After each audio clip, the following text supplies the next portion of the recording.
নমস্কার।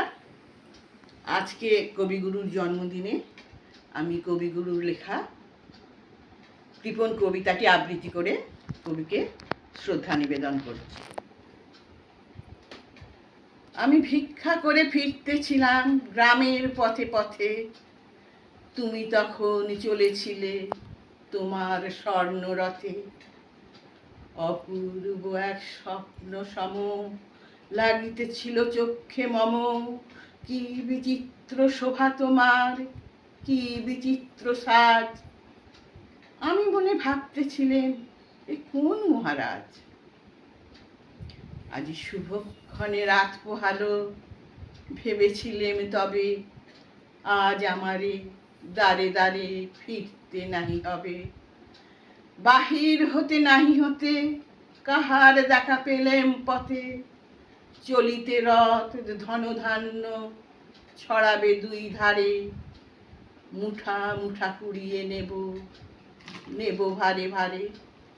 দেখি সহসা রথ থেমে গেল আমার কাছে এসে।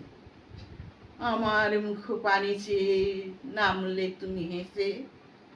দেখে মুখের প্রসন্নতা জুড়িয়ে গেল সকল ব্যথা।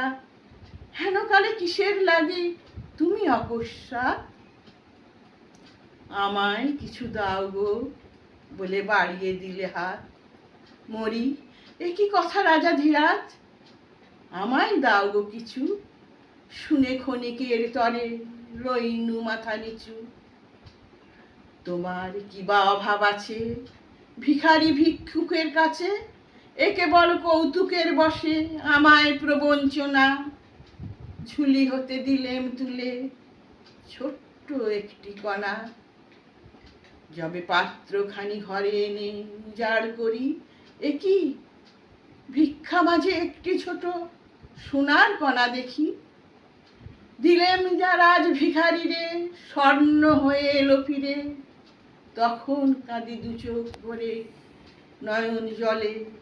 তোমায় কেন দিইনি আমার সকল শূন্য করে। নমস্কার। কবিতাটি আপনাদের ভালো লাগলে অবশ্যই লাইক কমেন্ট করবেন। ধন্যবাদ।